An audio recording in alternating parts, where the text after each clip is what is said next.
frustration turn into elation as you turn your head to self-isolation decoration.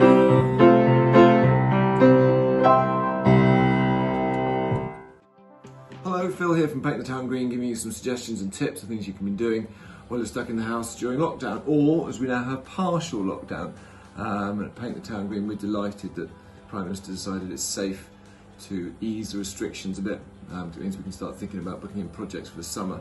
We've had loads of people getting in contact last week after the announcement was made, which is fantastic. Also, I'm quite glad because I'm starting to slightly run out of subject matter for these videos, so it's great that things are getting moving again, and thank you to everyone who's been in contact in the last 8 weeks or so with ideas and questions and suggestions of what we could talk about and what they'd like to hear about. It's been really helpful and great to get all the positive feedback. So today I'm going to talk about painting the walls in bathrooms. Some of you will recognise this bathroom from way back when we started doing these, when I did a couple of videos on filling cracks and using cork flexible filler. Still haven't got around to painting it. And I thought I'd save it so that we can kind of learn all the things that we've learnt during these videos, and then we come back and paint a wall. Two really important things that I want to share with you about painting bathrooms. Some of you may know the first one, probably very few of you will know the second one. First one is painting walls and ceilings in bathrooms. Wherever possible, try not to use matte emulsion. Okay, now at Paint the Town Green we do two finishes for walls and ceilings. One of them is matte emulsion and one of them is wipeable emulsion. Wipeable emulsion is what you should use in a bathroom.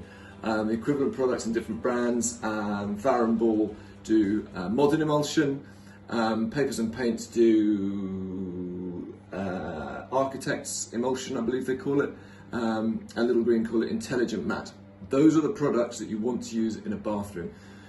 The trade equivalents of them are things like soft sheen, vinyl silk, or they just call it a bathroom kitchen paint sometimes in more DIY versions. The reason you use these products is because they are moisture resistant.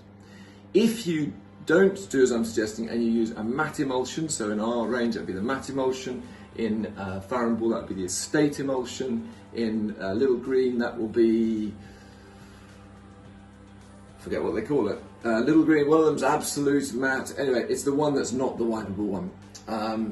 If you use that, it's very likely, unless you've got a really well ventilated bathroom, that you will get an issue with the paint starting to bubble and peel after a period of time, because the moisture gets underneath it, it gets between the plaster and the paint and it starts to push it off. And you'll have seen that in many bathrooms, because that sort of blistering effect where it starts to peel and flake.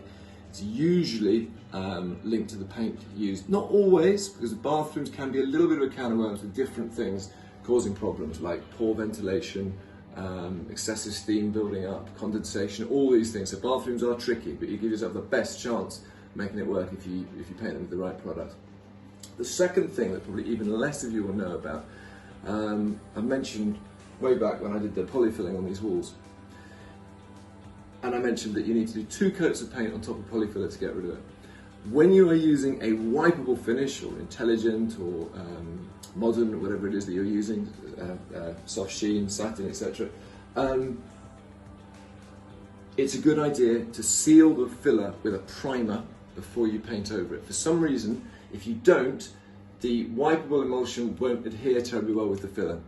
So if you go over all the filler with a primer first of all, and then use your wipeable product, you'll get much better adhesion. So you do a spot prime first, and then you do your 2 coats of your wipeable product. So that's 2 little fact-based things, but those will really help the longevity of your work in your bathroom. So I've got my spotted primer here, my potted primer rather. I'm using this product, but there are plenty of other, any sort of primer product will do. The point is that you're just sealing in that filler. You don't have to do it on matte emulsion in bedrooms or hallways or whatever, but if you're doing a bathroom with a wipeable product, it's a really good idea just to maximise your chance of the longevity of the work. So I'm going to spot prime with a primer, and then I'm going to roll the whole thing with wipeable emulsion. Here we go. Right, so I've primed all my filler and we're ready to paint. So what I'm going to need for it, if you pan down here, I'll just show you. I've got a brush that I'll use for what we call cutting in. That's all the edges where you need a straight edge. And then I'm going to be using a mini roller, because there's only one wall I'm painting here. And the time it takes to clear out a bigger roller, it's actually going to be quicker just to use a mini roller, which is slightly slower to work with, particularly on bigger areas. but because I'm doing such a small area, that's fine. If we're going to use a bigger roller, that's a sleeve for it. The other reason I'm not using bigger rollers is I don't have a handle for one of these with me. But that's a 9-inch roller sleeve, which is what most people will use traditionally for rollering a wall. So I'm going to do the edges, but we're not using that. So I'm going to do the edges with my brush, and I'm going to fill in the main area with the roller. I've also now managed to find a paint scuttle. You might have seen me using a Tupperware box on an early video. I've managed to find this, again in the shed. My shed holds a multitude of things.